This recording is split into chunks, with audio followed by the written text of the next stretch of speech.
Hello students, आप सबका हमारे चैनल पर स्वागत है। हम लोग दर्शन शास्त्र के बीए ऑनर्स पार्ट 2 जिसका पेपर थर्ड और फोर्थ होता है, थर्ड पेपर हम लोग पढ़ रहे हैं, वेस्टर्न एथिक्स। इसमें कुछ क्वेश्चन हम लोगों ने देखा है, आगे भी हम लोग इस पर चर्चा करेंगे। हम सब एक साथ मिलकर समझने का प्रयास करेंगे। सामने हमारे हैं कुछ प्रश्न और प्रश्न के उत्तर, तो हम लोग पढ़ते हैं। प्रश्न है, मेक डिस्टिंक्शन बिटवीन, डिस्टिंक्शन करिए, अलग अलग बताइए, moral, immoral and non moral action. ऐसे एक्शंस को, कुछ जो भी हम लोग काम करते हैं, एक्शंस जो होते हैं, कर्म जो होते हैं, वो किस प्रकार हम कहेंगे कि ये एक्शन मोरल है, ये एक्शन इमोरल है और ये एक्शन नॉन मोरल है। यानी कर्मों के कितने प्रकार हैं, नीति शास्त्र में ये बताने के लिए कहा गया है। यानी हिंदी में इसको क्वेश्चन लिखा है कि नैतिक, अनैतिक एवं नीति शून्य कर्मों में अंतर बतावें। यानी 3 प्रकार के कर्म होते हैं, इन तीनों में क्या डिफरेंस है, क्या अंतर है, क्या डिस्टिंक्शन है, आप उसको बताएं। तो हम लोग समझने का प्रयास करते हैं। आंसर में, नीति शास्त्र का लक्ष्य मानव आचरण के ऐसे आदर्श का निरूपण करना है।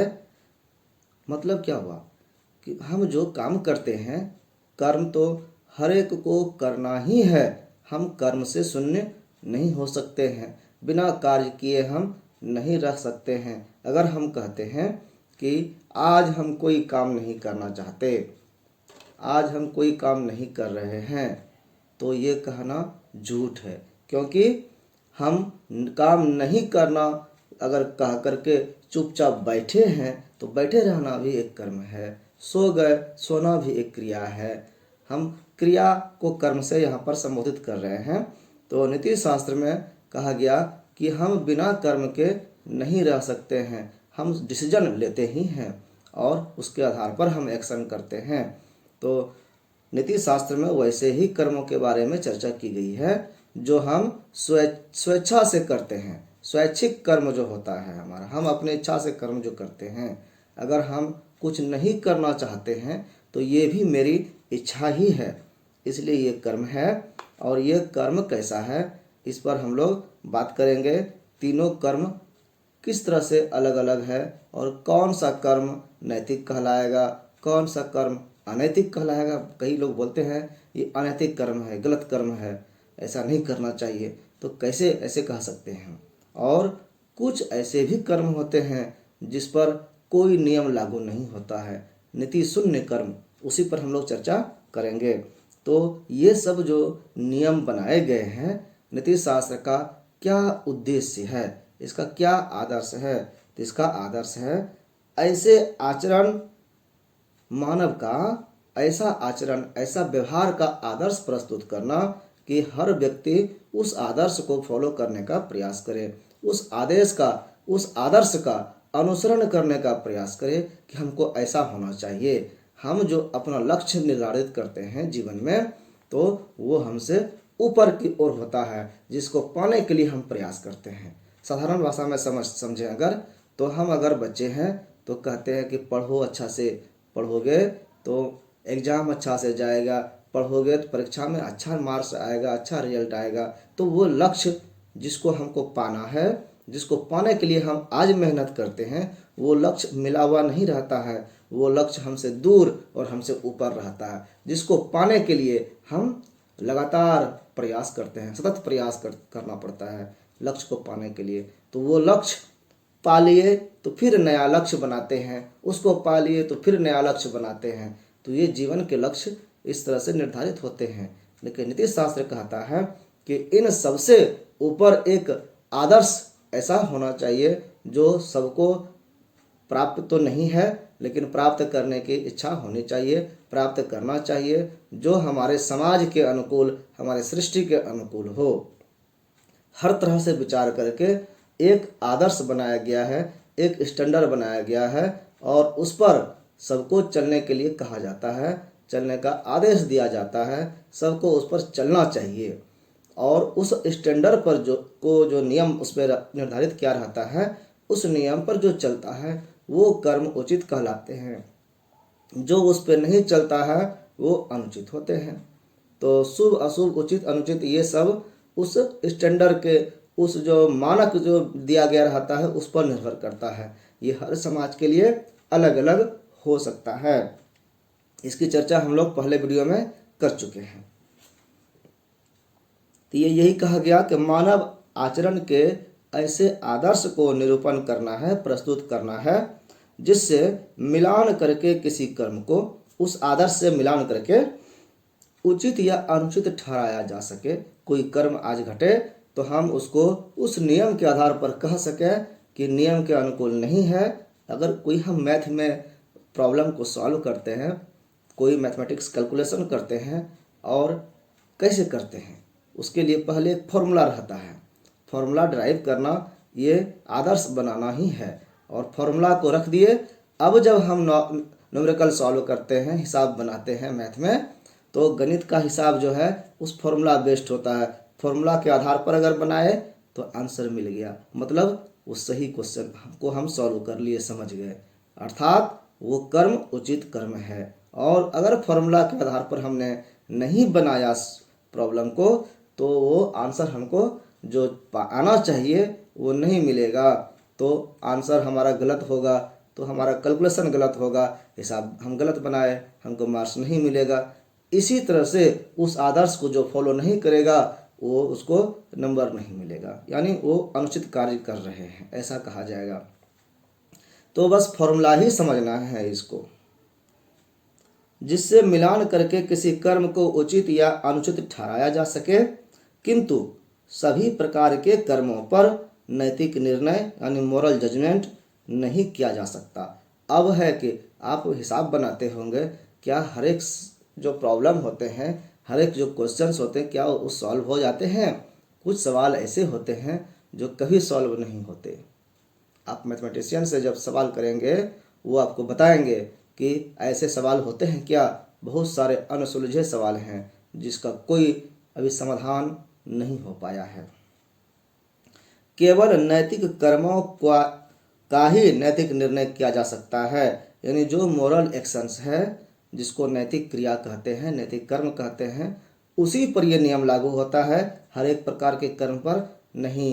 यानी ऑल में से नैतिक कर्म को अलग करके, उसमें से वेन डायग्राम आप समझे होंगे, तो उसमें से अलग करके, ऑल नहीं, ऑल में से कुछ निकाल करके रखा गया, और इस पर यह नियम लागू होता है। अब हमें 3 प्रत्ययों यानी कॉन्सेप्ट्स पर विचार करना है। 3 प्रत्यय क्या क्या है?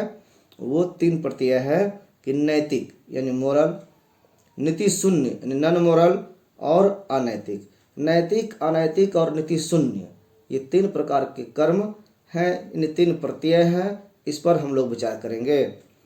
इन्हीं तीनों के अनुरूप कर्म भी 3 प्रकार के होते हैं। ये 3 प्रत्यय है, इसके आधार पर 3 प्रकार के कर्म भी होते हैं। और नैतिक आधार पर, नैतिक प्रत्यय पर जो कर्म होते हैं वो नैतिक कर्म कहलाते हैं, यानी मोरल एक्शंस। उसी तरह नॉन मोरल एक्शंस होगा यानी नीति शून्य कर्म, और अनैतिक कर्म भी होगा इमोरल एक्शंस। तो 1 बाय 1 हम लोग ये तीनों को समझने का प्रयास कर रहे हैं। नैतिक कर्म, इमोरल एक्शन। नैतिक प्रत्यय का 2 अर्थों में प्रयोग होता है। किसी भी शब्द का आप अगर गहन अध्ययन करेंगे तो उसके 2 अर्थ होते हैं। एक होते हैं जो साधारण भाषा में बातचीत की बोलचाल में, व्यवहार में हम लोग उसका अर्थ समझते हैं, यानी उसको कहते हैं संकुचित अर्थ। और एक जो होता है गहराई से उसका उद्देश्य को देखते हुए, तो वो अर्थ उसका विस्तृत और व्यापक अर्थ होता है। तो यहाँ पर भी यही बात समझाया जा रहा है कि नैतिक शब्द का जो है 2 अर्थ में प्रयोग होता है, एक संकुचित और दूसरा व्यापक। संकुचित अर्थ में इसका क्या अर्थ है? सत्य अथवा उचित को नैतिक कहते हैं, यानी जो सही है और जो उचित है वही नैतिक कहलाता है। और असत अथवा अनुचित को अनैतिक कहेंगे, इसका उल्टा अनैतिक हो जाएगा। नीति शास्त्र नैतिक प्रत्यय को इस अर्थ में ग्रहण नहीं करता। ये साधारण बात था, संकुचित अर्थ था। संकुचित अर्थ नीति शास्त्र प्रयोग नहीं करता है, यहाँ पर व्यापक अर्थ प्रयोग होता है। बृहत या व्यापक अर्थ में नैतिक का अर्थ है नैतिक गुण संपन्न। ऐसे व्यक्ति जिसमें नीतिगत गुण संपन्न है, उनमें शामिल है, तब वो नैतिक कर्म कहलाएगा। जिन क्रियाओं का नैतिक निर्णय हो सके, नैतिक निर्णय हम करने लायक अगर कर्म कर रहे हैं, नैतिक निर्णय उसका लिया जा सके तो, तथा जिन्हें सत या असत, और वैसे कर्म को दो भागों में हम बांट सकते हैं, अच्छा बुरा, सत असत, उचित अनुचित, शुभ अशुभ, ये पाप पुण्य, इस तरह की बात को कहा जा सके, उन्हें नैतिक कर्म कहते हैं। नैतिक कर्म में वही बात आएगा जो इन दोनों में से कोई एक हो सकता हो। पाप ही हो, अच्छा काम नहीं किए, गलत काम ही किए हैं, लेकिन गलत काम करने के लिए डिफिनेशन होनी चाहिए, ये गलत काम है, एकदम क्लियर डिस्टिंक्शन होने चाहिए, ये गलत है ये सही है, स्पष्ट बात दोनों में।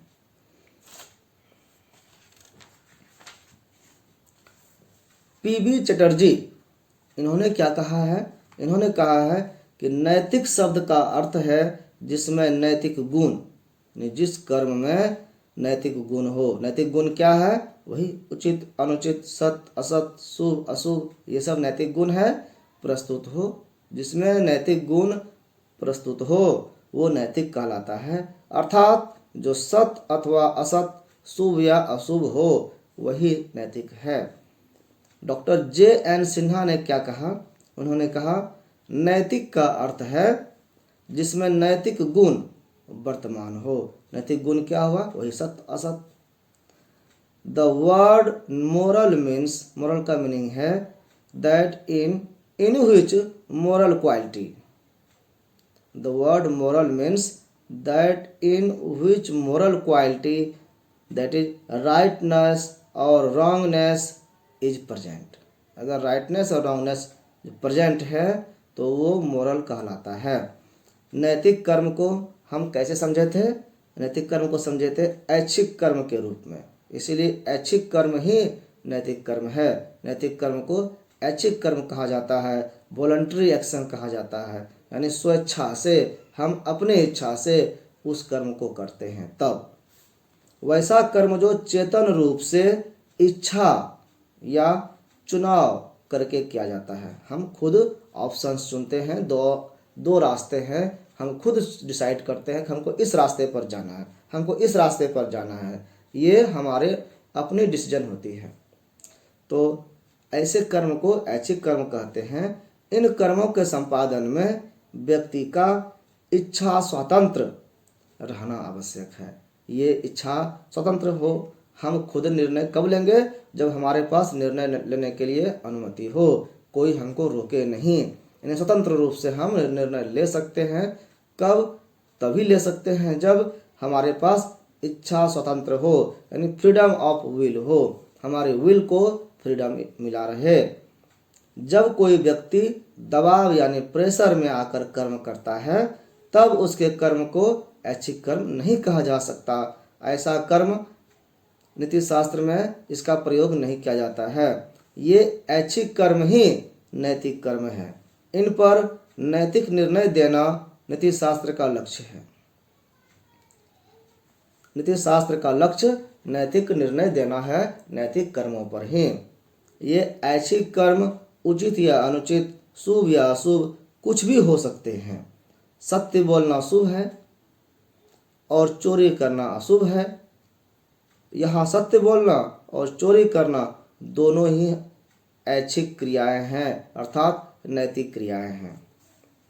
नैतिक निर्णय के अंतर्गत सभी ऐच्छिक क्रियाएं आती है। इन सभी कर्मों का नैतिक निर्णय किया जा सकता है। इन ऐच्छिक कर्मों के अतिरिक्त मनुष्य के और भी कुछ कर्म होते हैं, जैसे कि अभ्यास जन्य कर्म, आदतन जो कर्म होता है, हैबिचुअल जो हो जाता है, वो हैबिचुअल एक्शंस होते हैं। वो नैतिक कर्म ही होते हैं, ऐच्छिक कर्म होते हैं, हैबिचुअल हो जाना। इस पर बात करेंगे हम कि कोई शराबी क्या करे अगर दारू पी लिया तो। अब तो आदत से लाचार है, कोई सिगरेट पी रहा है, कोई कुछ नशा कर रहा है, या किसी भी प्रकार का कोई आदत लग गया है, लत लग गया है, तो क्या होगा, उसे उसके कर्म को क्या कहेंगे। तो यहाँ पर उसको थोड़ा सा डिटेल्स में समझाया गया है कि वो भी नीतिगत कर्म ही है, नैतिक कर्म ही है, उसको मजबूरी नहीं कहेंगे। क्यों, देखते हैं हम। इन ऐच्छिक कर्मों के अतिरिक्त मनुष्य के अभ्यास जन्य कर्म भी हैं जो हैबिचुअल एक्शंस कहलाते हैं। यही नैतिक कर्म भी कहे जाते हैं, मोरल एक्शंस कहे जाते हैं। अभ्यास जन्य कर्म वे हैं जो अभ्यास द्वारा किए जाते हैं, यानी अभ्यास हो गया, प्रैक्टिस हो गया, आदत लग गया। बार बार करने से कोई काम अगर एक बार करें तो भूल भी जाएंगे कि कैसे किए, लेकिन रोज अगर एक ही काम करें तो आदत हो जाएगी। आंख बंद करके भी हम कर सकते हैं। जैसे कि हम हारमोनियम बजाना चाहते हैं तो शुरू में क्या होता है कि देख देख करके सा कहाँ है, रे कहाँ है, गा कहाँ है, मा कहाँ है, पूरा सारे गा मा पा धा नि सा ये याद नहीं रहता है। बटन पर लिख करके उसको समझा जाता है, बार बार उसी पर नज़र रहता है, और जब आदत हो जाता है तो फिर आंख बंद करके भी वो बजता है। हम गाड़ी चलाते हैं तो चक्के को भी देखते हैं, हम पैडल को भी देखते हैं, साइकिल चलाते हैं तो बार बार, कार चला रहे हैं तो गियर देखते हैं, चेंज हुआ कि नहीं हुआ, कितना नंबर पे गया। लेकिन जब आदत हो जाती है तो फिर देखना नहीं पड़ता है, यानी आदत जो लगा वो हम लगाने वाले खुद हैं, यानी वो इच्छा स्वतंत्र का प्रयोग हमने वहाँ पर किया है, हमने ऐच्छिक रूप से उसको स्वीकारा है। यही बात यहाँ पे समझाया जा रहा है। इन्हें करने में इच्छा, संकल्प या मानसिक द्वंद्व नहीं हो पाता। मतलब यहाँ पर ये नहीं कह सकते हैं कि अगर सिर्फ ये कहेंगे कि आदत से हो गया है, आदतन लाचार है, थूकने का आदत है, बैठे हैं थूक दिए, हमको याद ही नहीं रहा कि हम किसके बीच बैठे हैं, ये आदत हुआ। लेकिन कहा गया कि यहाँ पर ये नहीं कह सकते हैं, यहाँ पर इच्छा नहीं किया था, संकल्प नहीं किया था, डिसीजन नहीं लिया, मन में कुछ इच्छा ऐसा नहीं आया कि करना चाहिए कि नहीं करना चाहिए, इसलिए ये नैतिक कर्म नहीं हो, ऐसा नहीं कह सकते हैं। इस आधार पर इन कर्मों को नैतिक नहीं कहा जा सकता, इसलिए इसको नैतिक नहीं कह रहे हैं, किंतु इन्हें नैतिक माना गया है। क्यों, इसका कारण यह बताया जाता है कि आरंभ में व्यक्ति यानी शुरू में इच्छा या संकल्प से ही कोई कर्म करना चाहता है, शुरुआत ऐसे नहीं हुआ। पहली बार तो उसने इच्छा जरूर किया था वही कर्म करने का। किसी एक ही कर्म को बार बार करने से वह कर्म बाद में अभ्यास जन्य कर्म बन जाता है। इन कर्मों के प्रारंभ में इच्छा का, संकल्प का और मानसिक द्वंद्व पाए जाते हैं, मन में भेद होता है, ये काम करें कि नहीं करें। सिगरेट पीने के लिए दोस्त कह रहा है, पिएं कि नहीं पिएं, ये मन में द्वंद्व होता है। दारू पीने कह रहा है, शराब पीने के लिए, पिएं कि नहीं पिएं। तो जो भी हम करते हैं मन में द्वंद्व आता है। दो रास्ते, द्वंद्व का मतलब दो ऑप्शन हमारे सामने आता है, करें या नहीं करें। तो ये जो है अगर ऐसा आ रहा है और वहाँ हमने निर्णय लिया कि करना चाहिए, निर्णय लिया नहीं करना कभी नहीं, तो ये जो हमारे द्वंद्व के बीच हमने निर्णय लिया, इस यही कहा गया कि स्वतंत्रता का प्रयोग हमने किया। इसलिए इन कर्मों को भी नैतिक कर्म के अंदर रखा जाता है, क्योंकि यहाँ द्वंद्व पाए जाते हैं और हमने उसका स्वेच्छा से पालन किया है, उसका डिसीजन लिया है, हमने खुद निर्णय लिया है, इसीलिए ये नैतिक निर्णय कहा जाएगा, नैतिक कर्म कहा जाएगा। उदाहरण इसका कि कोई व्यक्ति आरंभ में अपनी इच्छा से ही शराब पीना शुरू करता है, किंतु बाद में बार बार ऐसा करने से वह शराबी हो जाता है और फिर मन नहीं भी है तो पीना पड़ता है। हमारी बॉडी डिमांड करने लगती है कि जल्दी शराब डालो, नहीं शराब डालोगे तो पेट में दर्द होने लगेगा, नहीं शराब पियोगे, नहीं वो आदत डालोगे तो लैट्रिन नहीं होने लगेगा, नींद नहीं आने लगेगी, बेचैनी होने लगेगा, पागल कर देंगे माइंड को। मतलब बॉडी को हैबिचुअल बना दिया, उसके प्रति आसक्त कर दिया, गुलाम बना दिया उस आदत के प्रति। उस आदत से जब हम लाचार हो जाते हैं तब हमारे मन में द्वंद्व नहीं होता है कि पिए कि नहीं पिए, वहाँ पर हो जाता है कि अब तो पीना ही है। अब दारू पी रहे हैं तो दारू पीना ही है, अब तो छोड़ भी नहीं सकते, दारू छूटता ही नहीं है, हम क्या करें, मर जाएं या दारू छोड़ें, तो दारू पीते हैं। दारू ना पिए तो हमारे खाना ही नहीं पचेगा, भूख ही नहीं लगेगा, नींद ही नहीं आएगा। तो ऐसी मजबूरी आई, यहाँ पर अब निर्णय लेने के लिए आपके पास ऑप्शन नहीं बचा। तो इस स्थिति को देख करके ये नहीं कह सकते कि ये नैतिक निर्णय, ये नैतिक कर्म नहीं है, इस पर नैतिक निर्णय नहीं दिया जा सकता, ये अच्छा है या बुरा है ये नहीं कह सकते हैं, ऐसी बात नहीं है। क्यों? क्योंकि इसकी शुरुआत में तो आपके पास निर्णय था और निर्णय आपने लिया भी। यही कहा गया कि किंतु बाद में बार बार ऐसा करने से वह शराबी हो जाता है और शराब पीना उसका अभ्यास जन्य कर्म बन जाता है।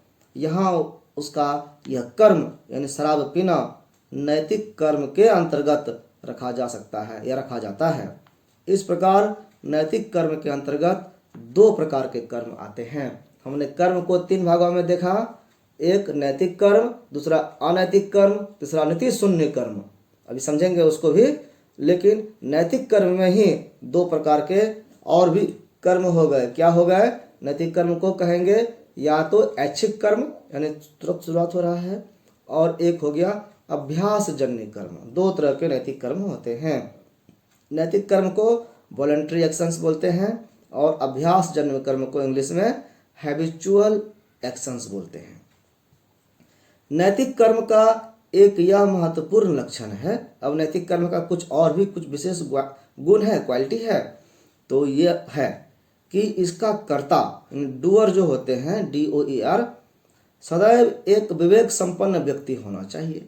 अब काम तो वो अच्छा से कर रहा है, लेकिन व्यक्ति में अपनी समझदारी भी होनी चाहिए कि समझदारी रहते हुए भी उन्होंने ये काम किया, यानी सोच समझ कर किया।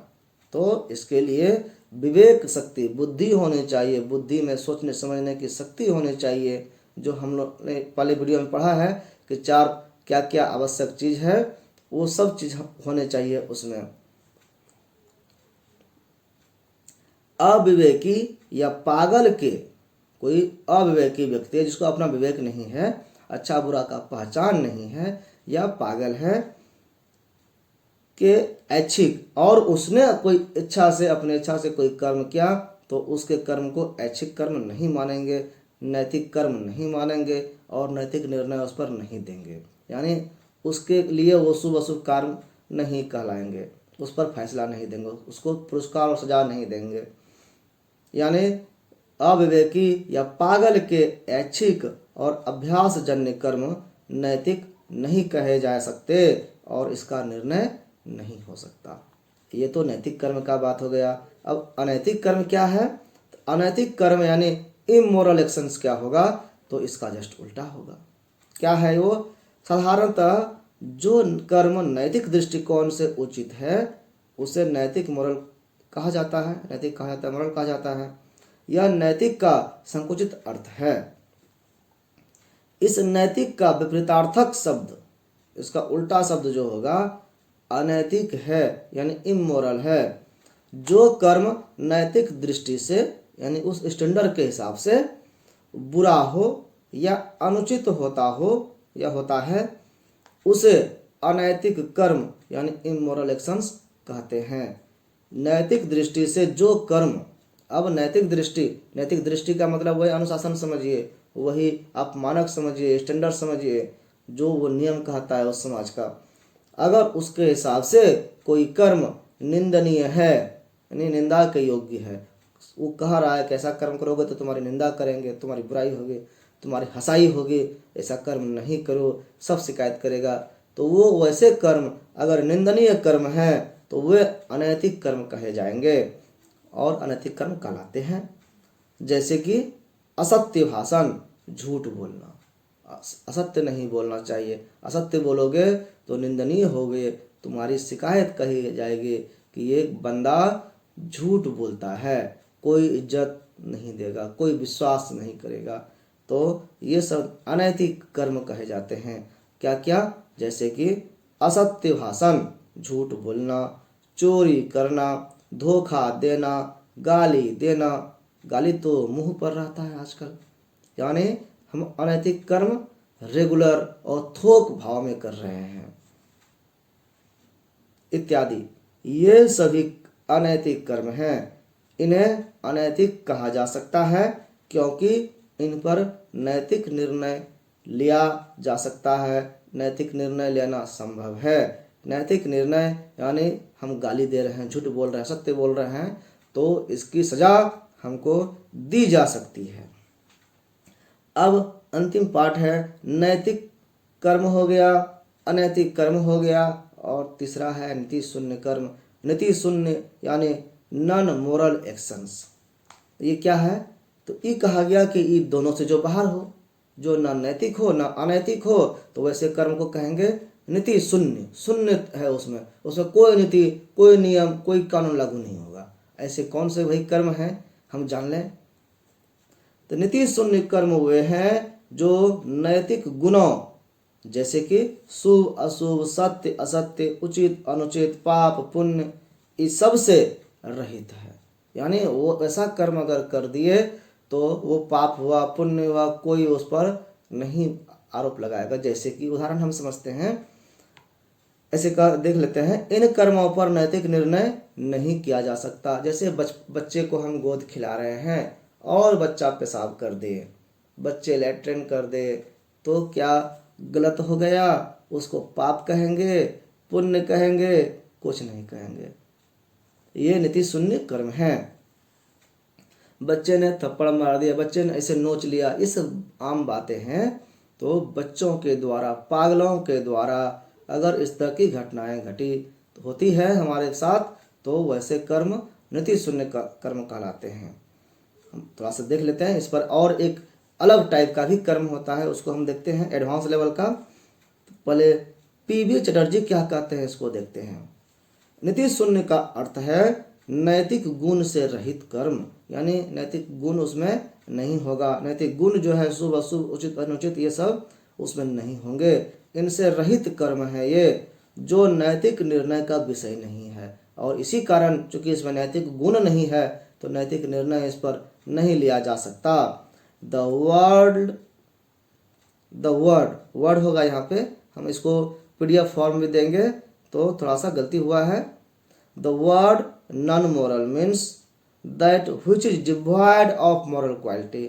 मोरल क्वालिटी को डिवॉइड कर रहा है, जिसमें नहीं है, वैसे कर्म नॉन मोरल कहलाएंगे। नीति शून्य कर्मों के विषय में नैतिक औचित्य या अनौचित्य का प्रश्न नहीं उठता। ऐसे कर्म पर यह सब विचार ही नहीं किया जाता, अच्छा के बुरा।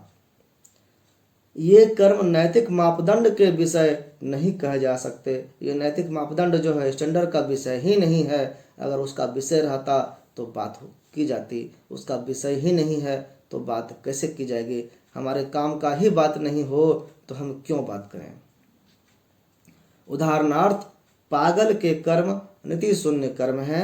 संक्षेप में अनैच्छिक कर्मों को ही नीति शून्य कर्म कहते हैं। यहाँ पर स्पष्ट बात कर दिया गया कि ऐसे कर्म जो अनिच्छा से हो, हमारी इच्छा के बिना हो, यानी कोई हो सकता है मजबूरी से करा दे, हम किसी आवेश में कर दें, वैसे कर्म अनैच्छिक कर्म कहेंगे।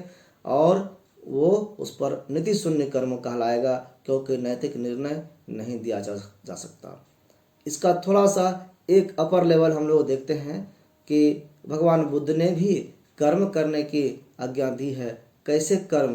कहा नीति शून्य कर्म। नीति शून्य कर्म यानी आप जन कल्याण की भावना करें, आप कुछ पाने के लिए, धन संग्रह के लिए नहीं करें, आप पब्लिक के लिए जिए, आप दुनिया के लिए, लोक संग्रह के लिए जिए, सबके लिए जीना है।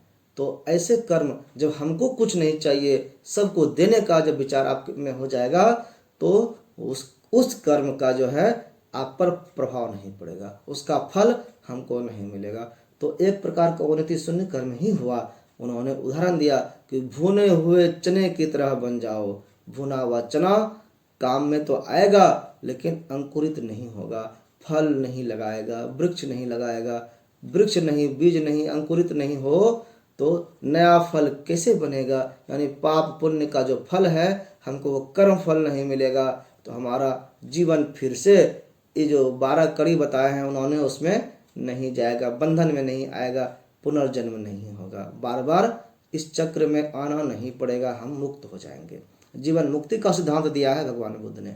उसी तरह से श्री कृष्ण ने गीता में कहा कि निष्काम कर्म करो, यानी बिना कामना के कर्म करो, बिना किसी इच्छा के कर्म करो। अगर हम इच्छा ही नहीं करेंगे तो फिर हमको कुछ मिलेगा नहीं, तो वो कर्म भी नीति शून्य कर्म कहलाएगा, क्योंकि निष्काम कर्म शब्द गीता में कहा है, यहाँ भी तो कहा गया अनैच्छिक कर्म, बिना इच्छा के, वहाँ भी बिना कामना के, दोनों एक ही चीज है। यानी आप निष्काम कर्म का जो बात मान लें तो नीति शून्य कर्म है वो, और उसका फल आपको नहीं मिलेगा, नहीं मिलना, उसका फल नहीं मिल रहा है, ये चिंता की बात नहीं है। फल नहीं मिल रहा है तभी तो हम उस फल से प्रभावित नहीं होंगे और हमको पुनर्जन्म नहीं लेना पड़ेगा। इस भवसागर में, इस माया के जाल में, इस जन्म मरण के चक्र में बार बार नहीं आना पड़ेगा। तो इस तरह से हम लोगों ने समझा नैतिक कर्म, अनैतिक कर्म और नीति शून्य कर्म। पहले प्रयास करना है, हम लोग अनैतिक कर्म पर ही डिपेंड रहते हैं, ज़्यादातर करते हैं, तो अनैतिक कर्म से क्रमशः आगे बढ़ेंगे और नैतिक कर्म करेंगे। नैतिक कर्म एक समाज के लिए वो आवश्यक होता है, लेकिन नैतिक कर्म जब करते करते हमारा अभ्यास हो जाए तो फिर नैतिक से आगे बढ़ करके नीति शून्य कर्म की ओर चलने चाहिए, ताकि हमारा भविष्य उज्जवल हो, हम मोक्ष की ओर चल सकें। सो आप सबका बहुत बहुत धन्यवाद। आप लोग जो भी पहली बार आए हैं हमारे चैनल को सब्सक्राइब कर लें, वीडियो को लाइक शेयर जरूर करें और बेल आइकन भी दबा लें, ताकि नेक्स्ट वीडियो भी आपको पता चले कि हमने क्या डाला है, और लोगों को बताएं। ये सब बातें व्यवहारिक बातें हैं, दर्शन शास्त्र में, फिलॉसफी में ये सब की पढ़ाई होती है, जो व्यवहारिक ज्ञान आवश्यक है अभी के इस कलुषित समाज में, इस व्यवस्था में जीने के लिए क्या आवश्यक है, कैसे समझें, इस सब को पढ़ना आवश्यक है। इसमें अब हम डाल देते हैं PDF, ताकि जिनको खुद पढ़ करके समझना हो तो आप समझ सकें। धन्यवाद।